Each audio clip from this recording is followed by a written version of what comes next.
Hello, I am Suzanne Spooner, and this is an official QHHT session segment.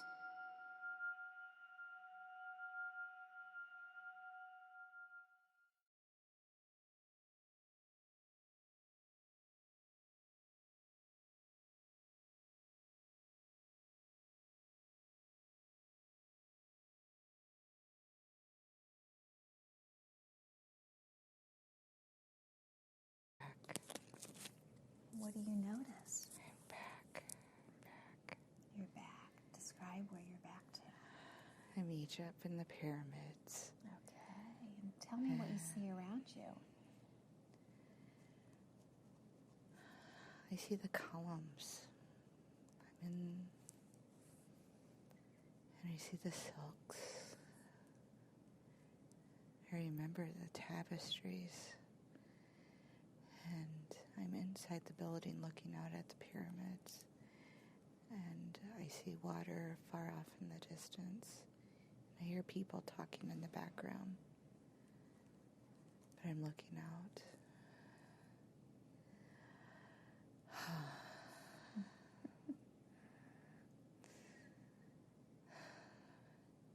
Sounds like a beautiful place to be. It's looking with the stars. Okay, so it's nighttime? No. I have maps of stars. Maps of stars. So tell me about the maps. We're managing where the stars are going to be in the years to come, because we're doing this for the future generations, so they know what's going to happen, because they need to be prepared for what's coming, because the stars are in alignment, and there's things happening, and they must know. So you're helping decide where the stars will be for the future? No, I'm preparing the people so they know the path. The path of the stars that is coming, that will show the way to the future.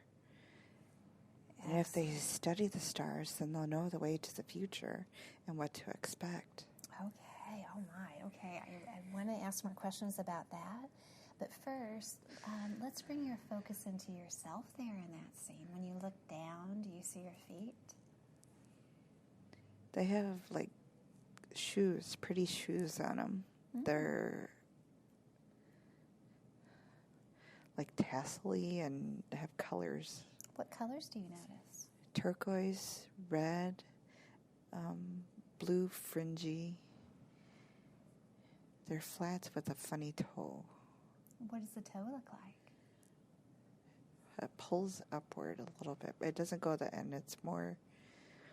I really don't like wearing them, but everybody wears them. Oh, okay. Is there significance to those types of shoes?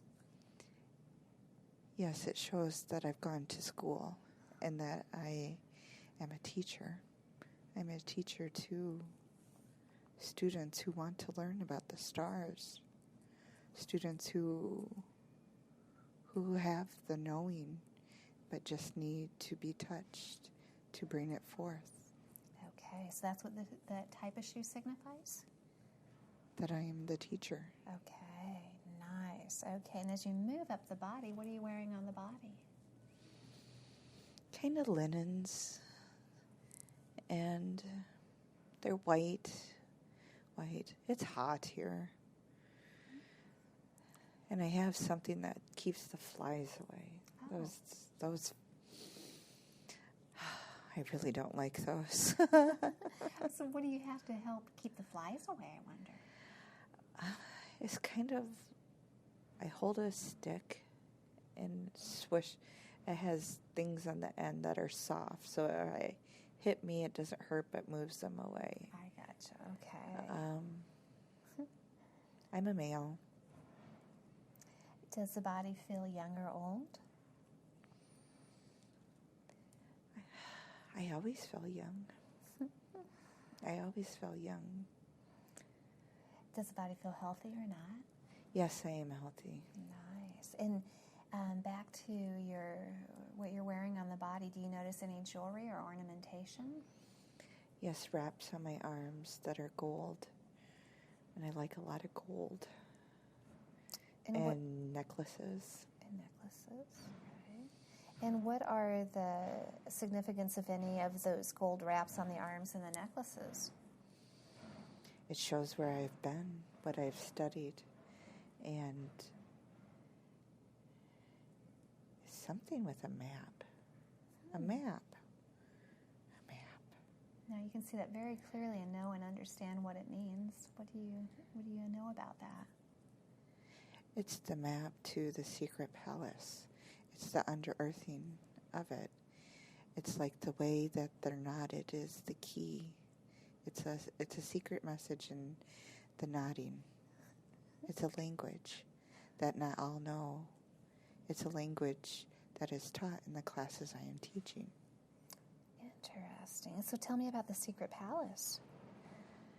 It's how we connect with the others underneath, when we tell them that we need help, when we want more knowledge, when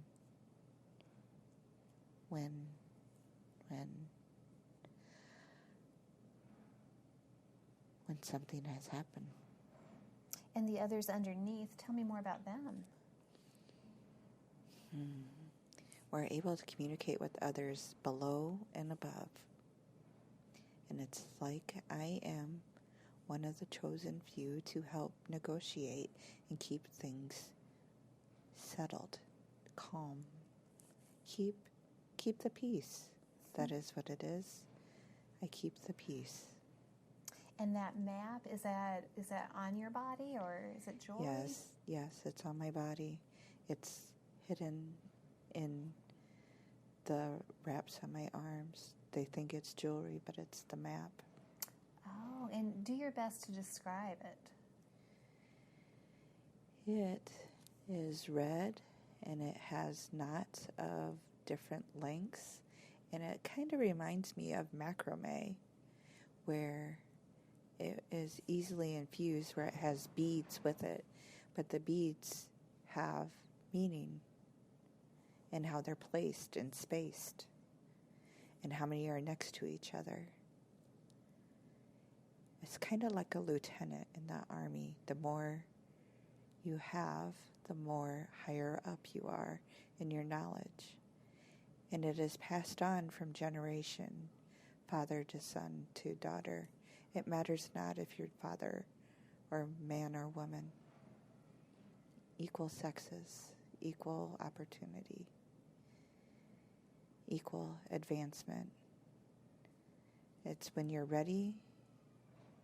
It comes to you. Very good. Thank you for that. And so how you typically spend your time, your day, is it teaching or how else? What do you do?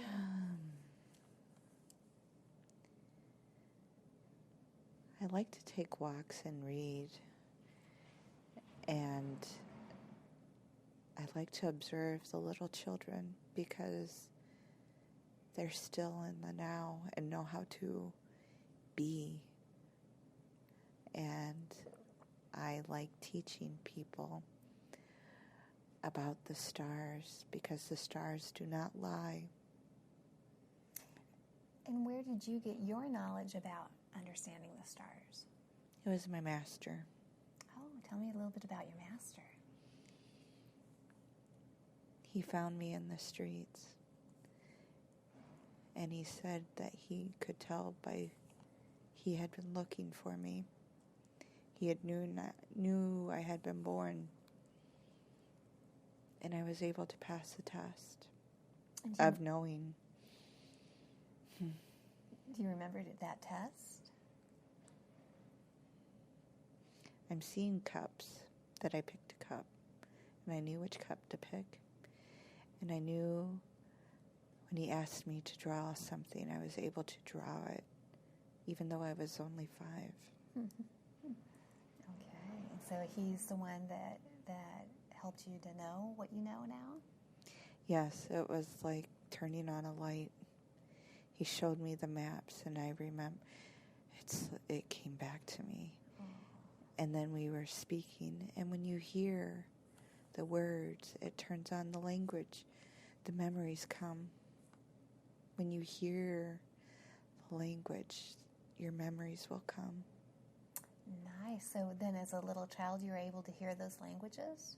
Yes, yes. And do you understand the languages as well? It's like a memory at first. Like I've heard it before. And then when you quit hearing with your ears and hear with your heart, you get it. Oh, you hear with your heart. Okay. And so when you were able to hear with your heart those languages, what did you know about them?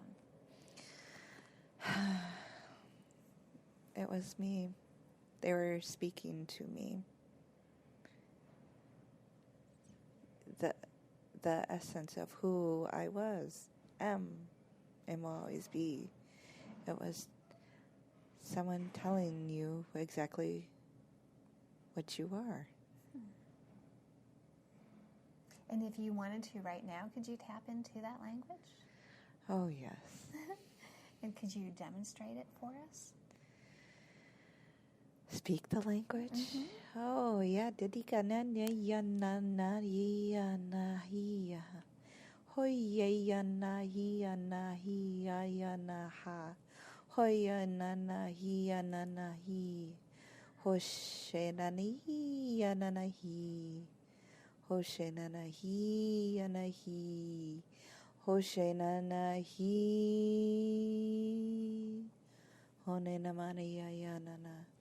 Era dira ya da dikana na na gradia na na ha. E ya te kania na na na na hi. Do you know what I said? Oh, no, tell me.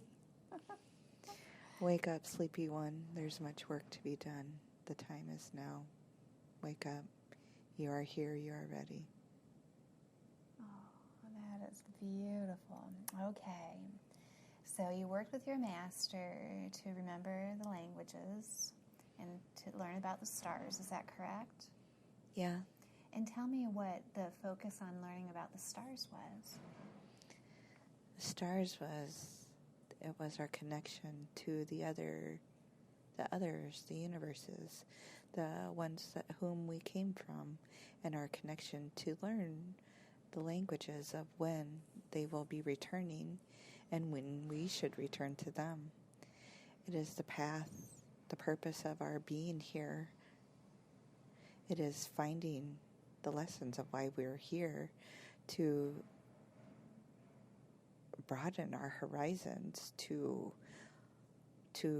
be on this planet and to keep this planet healthy and whole as she is a living being, as she is the one that teaches us knowledge, as she is the one that is living and we are connected. We're all connected, but somehow that has been stopped. There are those who are trying to stop this message of learning, and these ones that I am teaching are here.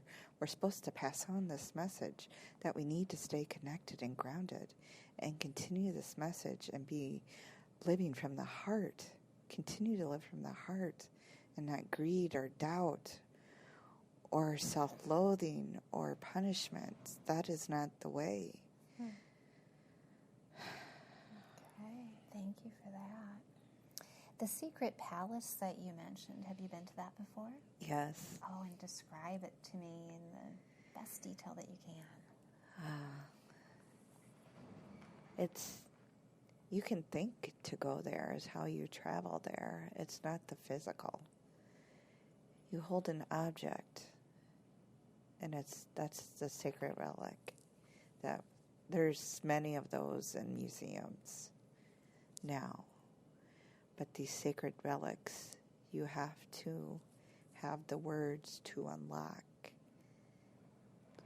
the turnkey to get to this place, and it's the key to get in to it, and it's a protected place where no evil can come because it's a place of love and beauty, and it's a place you travel through your heart to get to it, from your mind to your heart to you, and you're there. Your being is there in this secret place, and you learn to keep building love love. Keep your essence despite the exterior. And you said you can access people below and people above through that? It's mainly above. The ones below are really keeping their distance because they don't agree with what's happening up on the top. The slavery, that's not agreeable. Mm-hmm. Do you ever visit with them? Do you spend time with them? No. It's like we know of each other.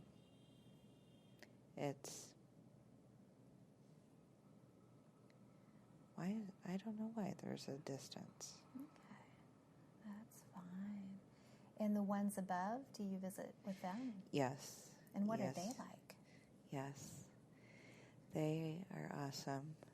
They take you up when you need to reboot your energy to remember why you are here. They take you up and show you the plan, and you're able to see the stars from up there, which is awesome. Oh, that is so much better up there, the view. And then you see the earth and remember why you are here. Why you are here in this body, this heavy body here.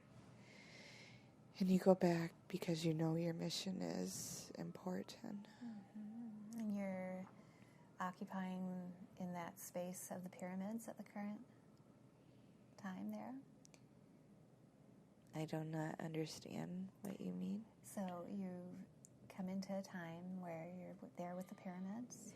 Yes. Okay, so let's do this. Let's move to where it is you normally eat and sleep at, drifting and floating to where you normally eat and sleep at in that time in the pyramids, and now you're there. Now what do you notice?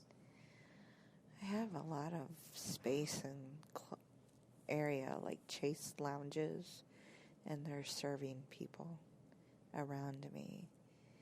And there's other official-looking people, but I'm a person of respect. Like, they come to me.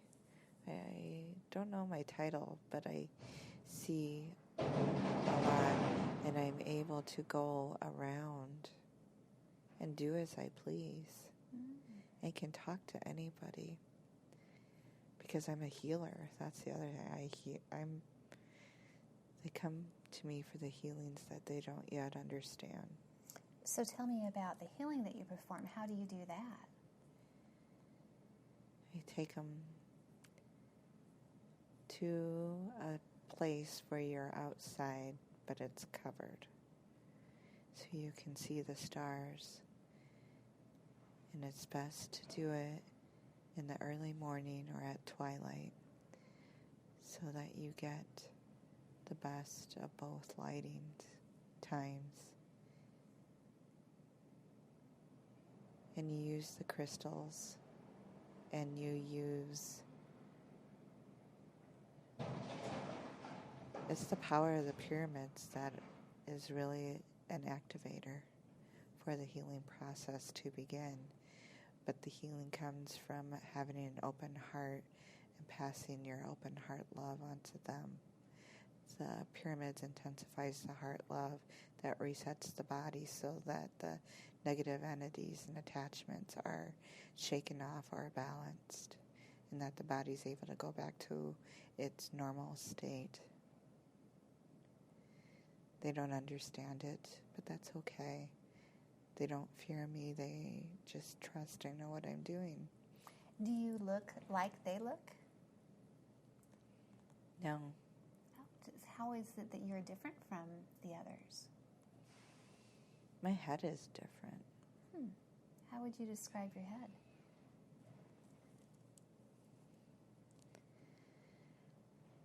It kind of looks like a blue horse with a crown on it. I don't know what animal it is. It's an animal with a human body.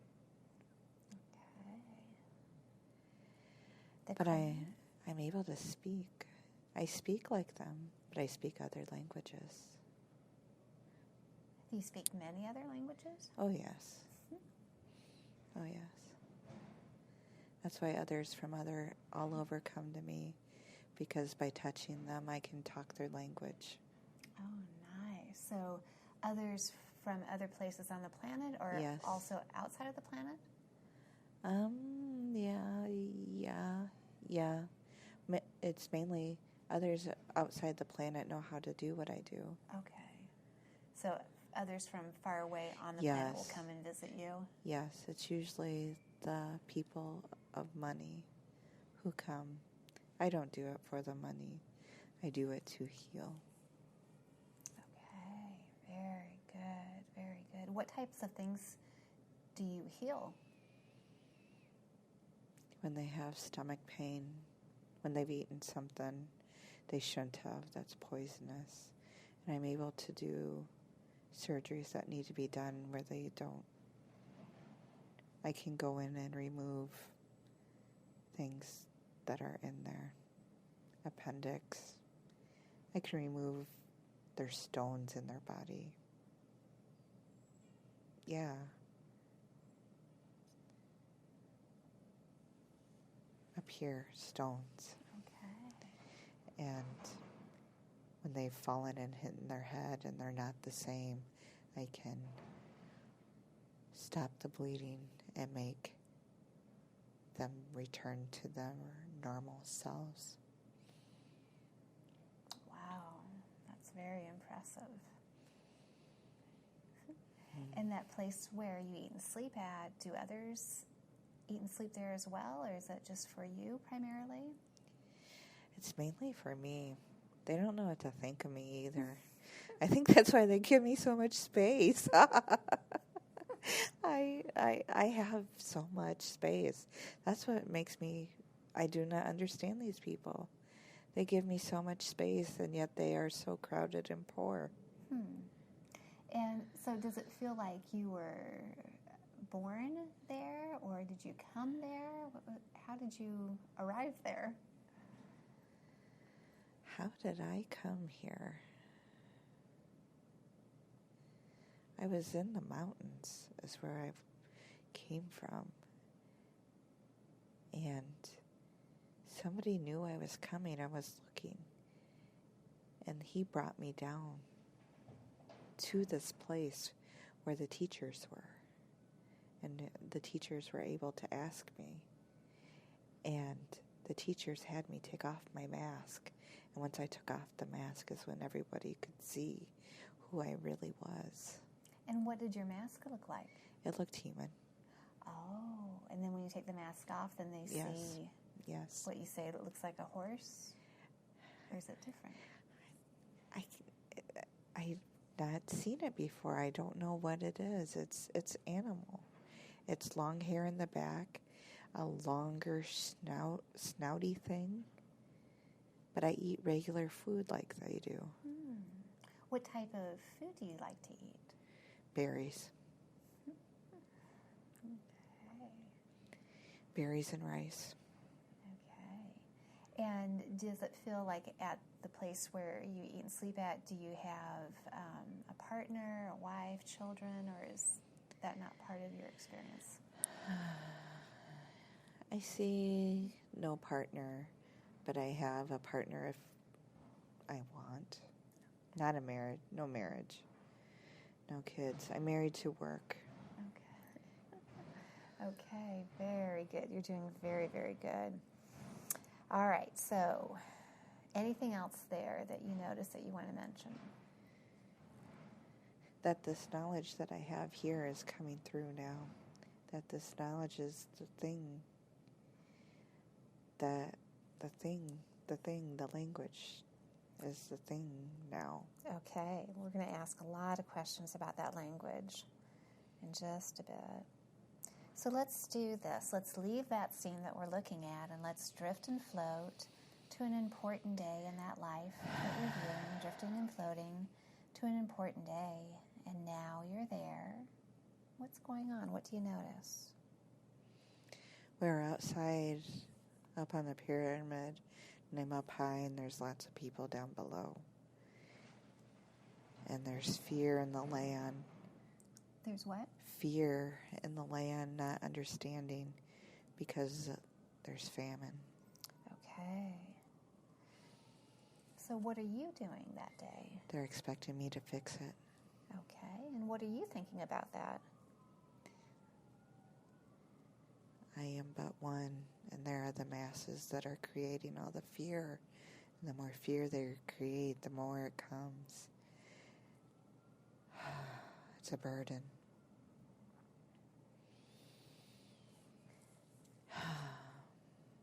They're blaming me for what's happened in the world. Oh, no. So they're asking for my sacrifice.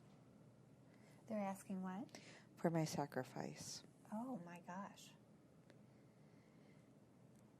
And I shed my skin and I show on my wings and I fly. I fly.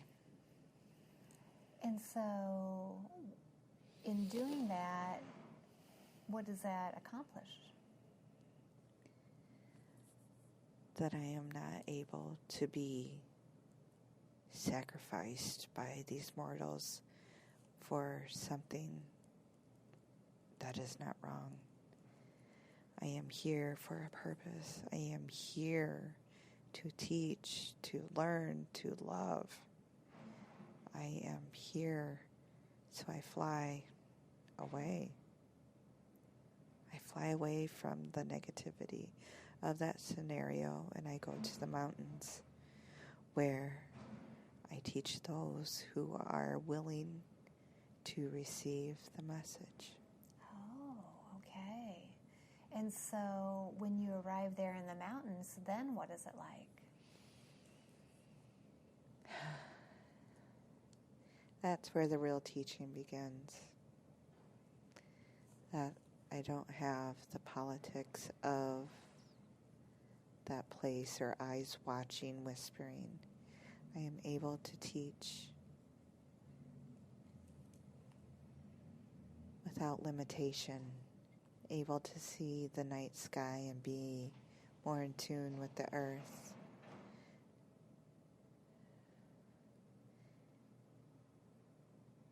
And those that you're teaching in the mountains, what are they like? They were just as lost as I was as a youngster, and they learn much faster than I do. And it's a part where once they learn the lesson, they know they must go out and spread the word. So they must go out and find their own mountain to pass the message.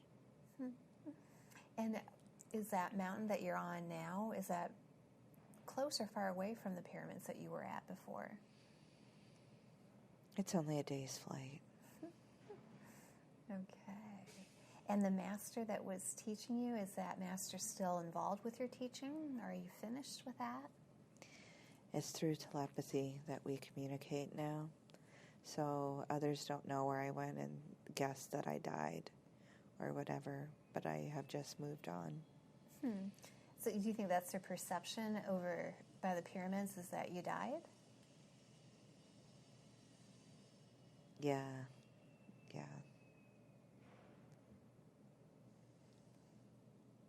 Interesting. And so now your work in the mountain, how does that evolve and change? The mountain comes back to life. I picked a place that was gone. It was black. And I chose to show what power, love, and energy can do to transform into a space, and turned it. I brought the forest back. I brought the birds back. I've seen the dragons leave. Tell me about the dragons. There were red dragons around, and they were frustrated because there was no food. And they were feeding on each other, instead of their natural, because there was no food. And that's why everything was torched. They were torching everything because they were angry, hungry. And they didn't want the anger, didn't want to be around the love that I was projecting. So I placed crystals all around to bring back the love and positive energy of the space. And that's what people need to do, is bring the love and energy back. Bring earth back into your space. Bring crystals to your space. Bring nature inside to balance. Okay. Anything else going on there that day that you noticed that you'd like to mention? The birds sound beautiful. Tell me about the birds. They are singing once again. And I understand them saying how sad they were because they've seen their numbers dwindling and they came back. And the animals communicate with each other. That's how they knew to come back. It was conveyed. The birds, the bees, told the wolf and the bear and the fish, and everything turned. And that's why people came looking to find me, as they were seeing the green and wanting to know what changed and brought it. That's how the travelers came to find me initially. Okay, thank you for that. All right, so let's leave that scene that we're looking at, and let's drift and float to another important day in that life, drifting and floating to another day when something important is happening, and now you're there. Now what do you notice?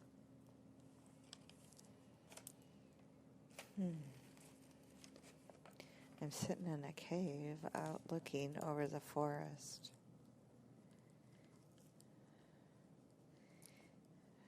Tell me about the cave as you look around. What does it look like? I've made it my own. It's it's carved where it looks comfortable inside, where there's room and space for others and others to stay and live with me. It's a communal living space where we all respect, love, and help each other and have different tasks to help. It's a rotating job list where I am not only the teacher, I am an equal, and show them through example of how to live. And that life does not have to be finite. It can go on and on if you choose so. And is your form the same as it was before with the pyramids? No, I look more human now. Oh, why was that change? Because I can choose to shift shape if I want. I do fly at times because I do miss seeing from above.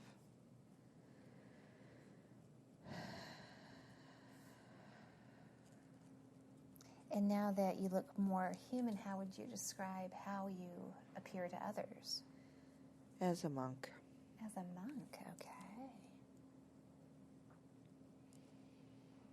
And you still carry all the same knowledge that you had there at the pyramids? Yes. And is the cave in the mountains, or is this in a different location?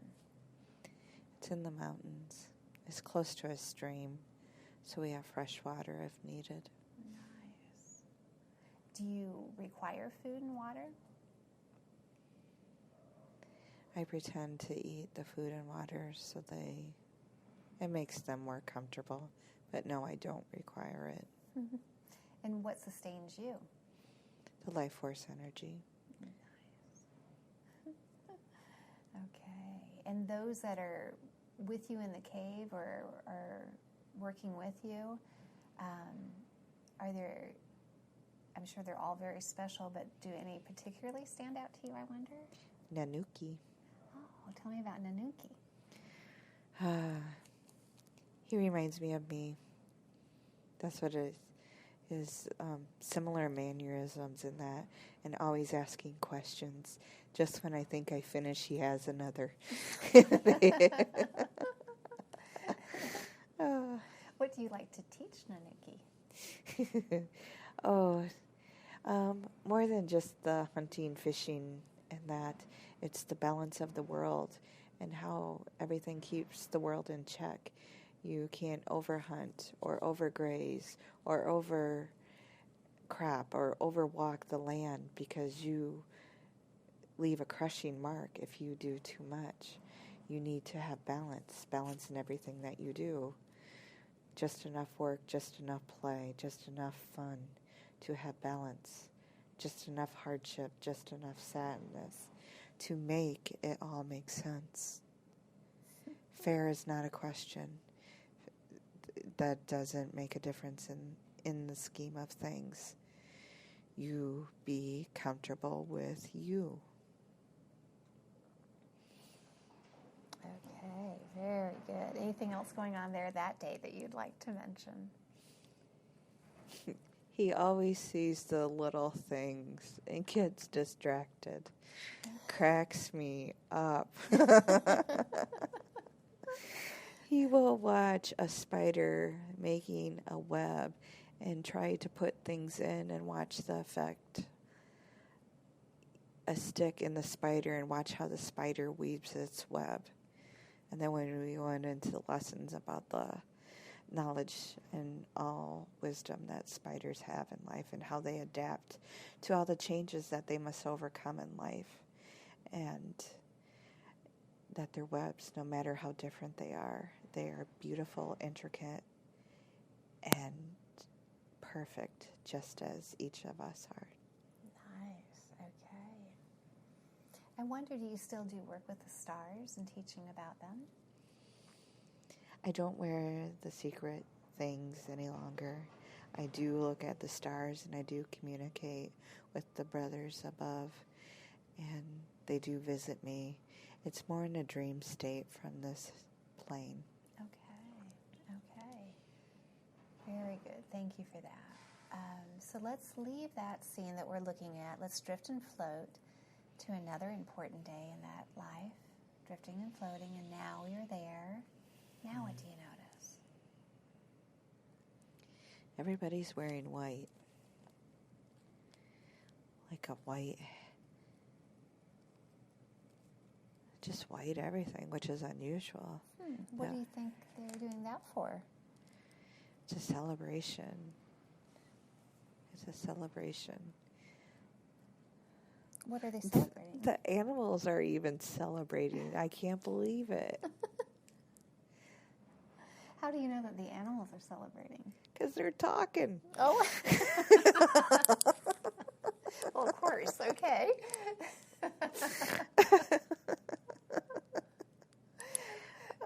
Can you hear what they're talking about? It's a marriage of Nanuki. Oh. Yes. He's been very finely ascended, and he found his match. Oh. He's very happy. So tell me about the one that he's marrying. She's from above, and she's chosen to take a life here on earth to be with him, to help share his message and to spread the knowledge to the others.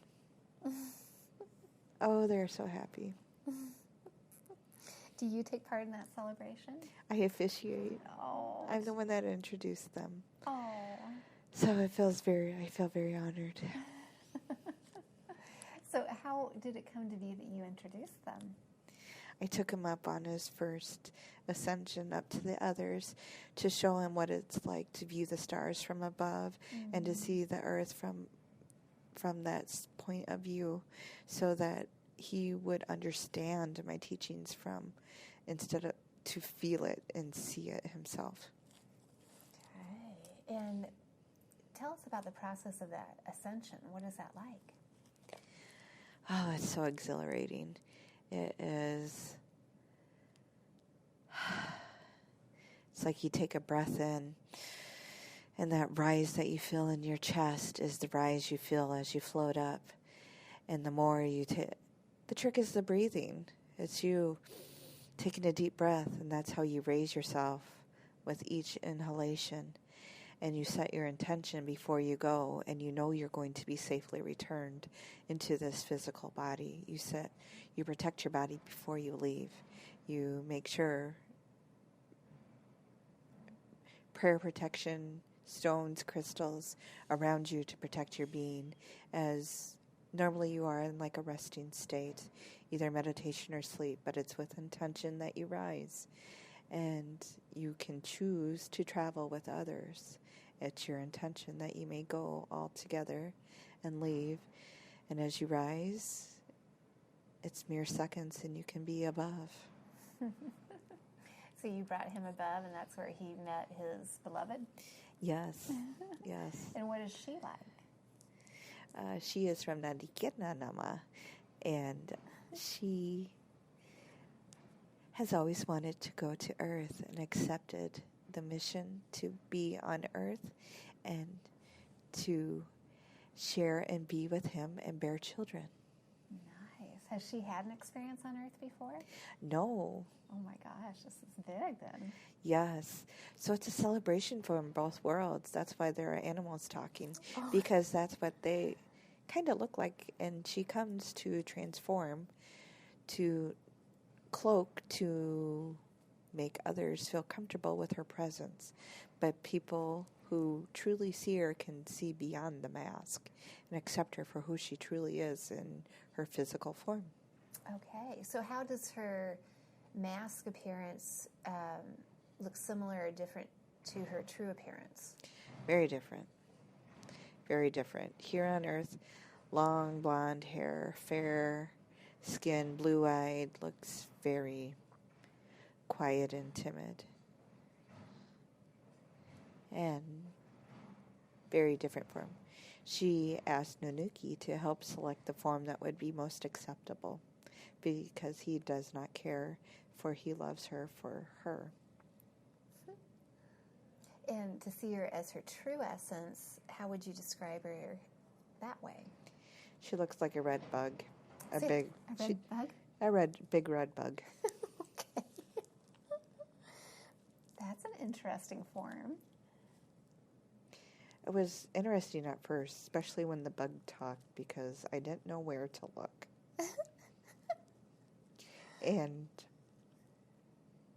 But when it talked, it was squeaky, but I understood. And I've come to learn you don't judge by outer appearance, and telepathy is the main mode of communication when you talk to the others. Right, okay. Wow. So you're learning as well, I guess. Oh, yes. And it's kind of set of rules once you travel upward. Like, don't stare at others, don't... The offense, but they realize that we're newer, or remembering that it's not considered to be impolite. Okay. Not doing it intentionally. Right, right. That we're in the wonder of a child. We are like a child when we go up, and they understand that. Well, that's wonderful. Anything else about that beautiful celebration that's important to mention? They name a child after me. That is very nice. Nice. Tell me about that child. Ishkaninama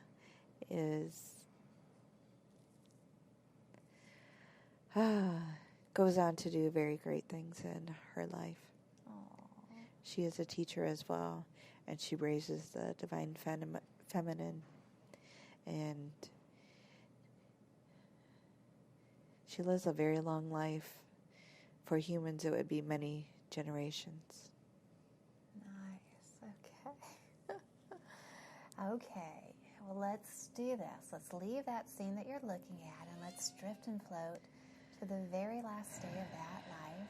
Drifting and floating to the very last day, and now you're there. What's going on? Why will it be the last day?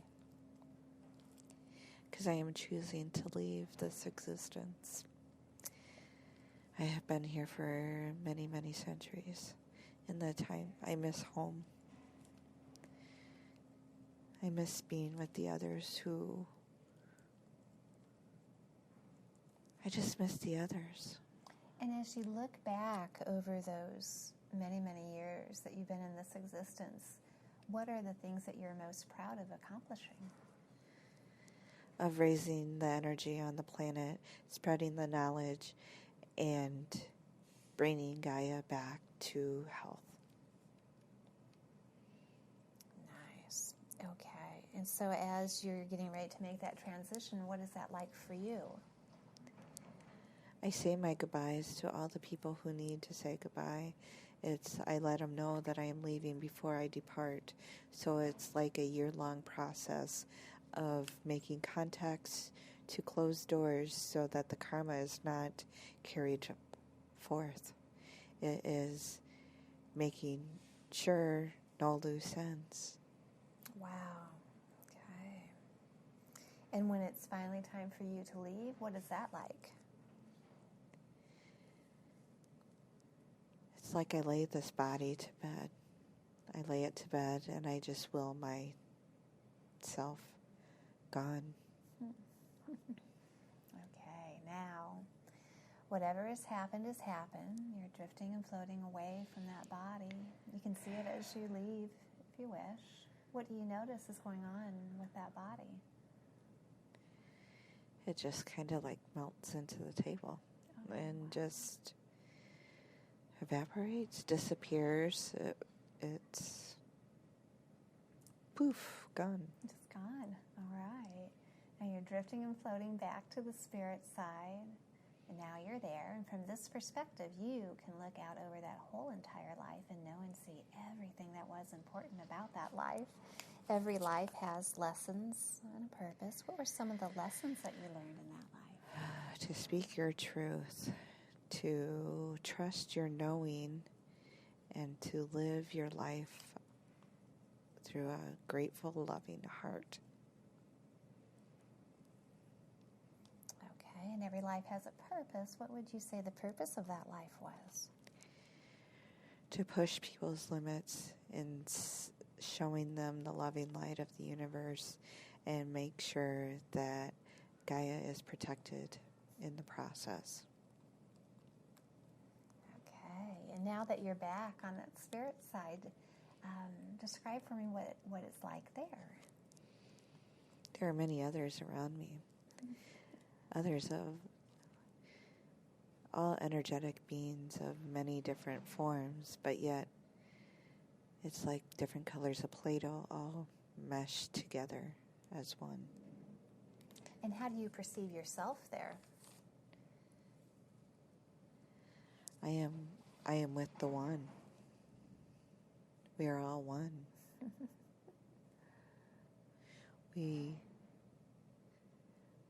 I cannot be separated from them on this aspect because we are all going for the good of all. And this feels like the home that you had missed before? Yes. Yes. Oh, that is wonderful. Okay, so let's do this. Let's move away from the scene, drifting away and moving away, drifting away and moving away, leaving that aspect of you in the past to continue on its journey. It'll find peace and continue its journey.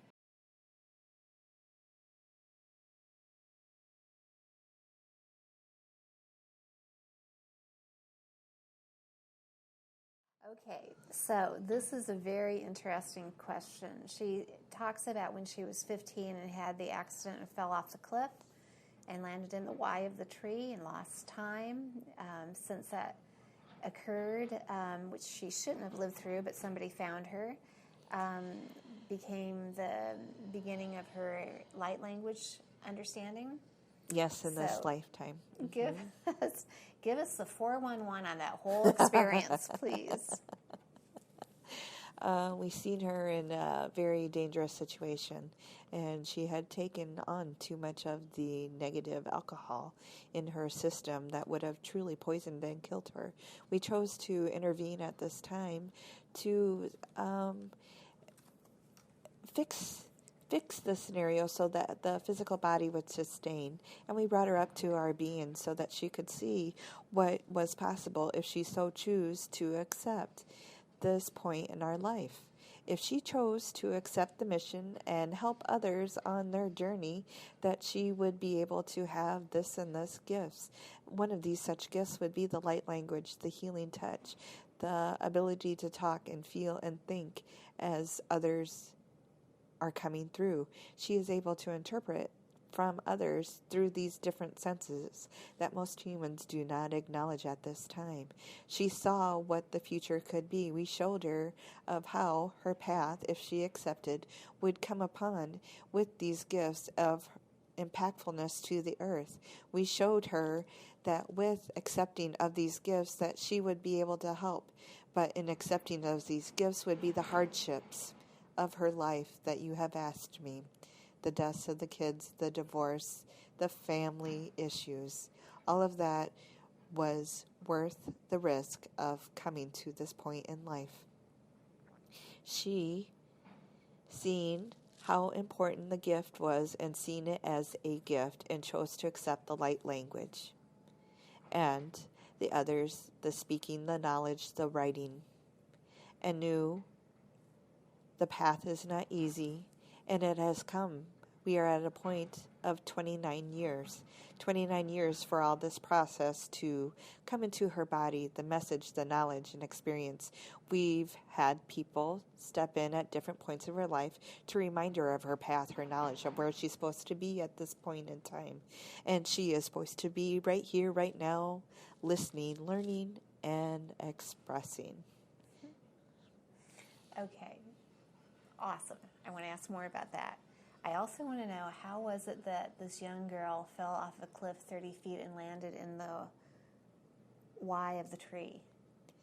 She was running from people chasing her, and they had lights that were chasing, and she was frightened and not in her full mentation as she was running through the woods and could not see and tripped and fell. And we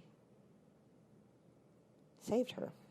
We kept her safe in a cocoon as she was physically in the shell, knowing that she would stay freeze frame, hold it, so she did not feel any physical harm as she stayed in that position as we froze time.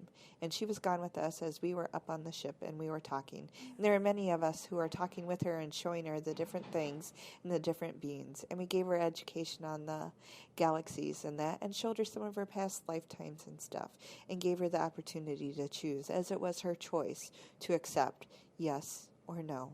And she chose to come in that. And she was not frightened by our form, because we do look different as the humans do look different to us. Okay, all right. Thank you for that. That's fascinating. Okay, so the light language. She knows that she's suppressed the gift for years, and she didn't understand what it was, afraid of being different than others. But she'd sing it to her son. She writes that she showed me beautiful examples just before we started here today, and even had an example of a message for this session. So give us as much information as you can so that she can understand that light language. It is the language of the stars. It is the key to unlocking the knowledge of the brains and the DNA that we all have within us. And it is a message that once you visualize it, it does unlock. The more you see it, the more you unlock, the more you understand. And even though it is not conveyable to English words, it is a feeling. It is the feeling it conveys by you seeing it, hearing it, or just listening. It unlocks all the keys that we need to bring it. Very similar to listening to opera, how it brings the feeling to you as you hear the words and how it is done. It is all on toning. Toning is very similar. It is sound healing. Okay. Thank you for that. So, how specifically do you want her to use that light language gift? You said she'll also be teaching it to others? Yes. It will be like seminars. People will come and listen to her speak, and it will be in big spaces. not big spaces at first. It is more word of mouth initially that others will want to come and hear her talk because they will be amazed and not understand how she knows these languages. Some are the languages of your earth and some are of the stars, and people will not understand how she does it. It is a matter of channeling that she is doing through her vessel. And so we talked earlier about you giving her the steps or understanding of how to teach others to find their light language. Yes. It is through a session of healing and going through with the hand motions to unlock the being in them.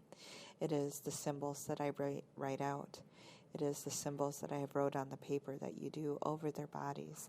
Each one is unique to the person depending on the gift that they need at that experience of time, similar to the Reiki that is used by your peoples to unlock the hidden energies that is already within. And so she wants to be able to read that light language in earth words and understand them? Oh, that is so hard. Yes, we can do this. And so the message that she wrote out for the session for today, tell us what that said.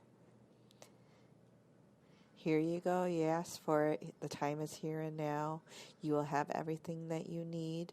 Everything, any questions, answers is on its way. You are divinely connected. You are not alone. You have the gifts within you, and you may reach out at any time. You are divinely guided, inspired, and this is the divine timing. This is the time for the change. We are here. It is now. Let it begin. Thank you for that. And do you have a message in the light language about where the earth is at in her shift in this great leap of consciousness? Oh, yes. Could you demonstrate that message for us? Yadikanani Shanani Yadikanani Ananaha Yamaha Yachi Kananahi Shanani Shanani Shananahi Honena Manahi Nanahi Hiyananahi Nanahi Hoshe Nanananananananananananana Hoshe Nanananananananananana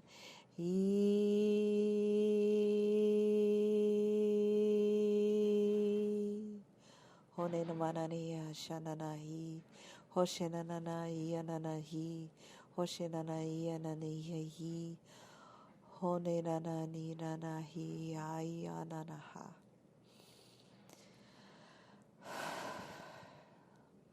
And can you please translate what that means in the English language? The earth of the past, the earth of the future, and the earth of the now are merging into this present moment. We ask that all beings of loving light, guidance, and protection be with us as we bring above and below into this present moment, as we guide and merge all of us, all present, all here now in this time, to be present in a loving world. And that star language, is it from a particular star or planet? Syria. Okay. But I can talk others. Oh, could you demonstrate some others? Akadina na tikatana ya ate ya tikatana ya nania ya tekatekateri ya dedi ya mantikama ish. That was from Shamanika. And that is where I'm familiar with the Lemurians. Lemurians, okay. And what did that message say? It was a greeting of loving light, and that I am so happy to be here, and that I know that all will work out. It is not a matter of the human acceptance, it's a matter of knowing, and that all the divine gifts are here right now, and I am protected to do my mission. Nice. And are there any other star languages that you could demonstrate for her? Oh,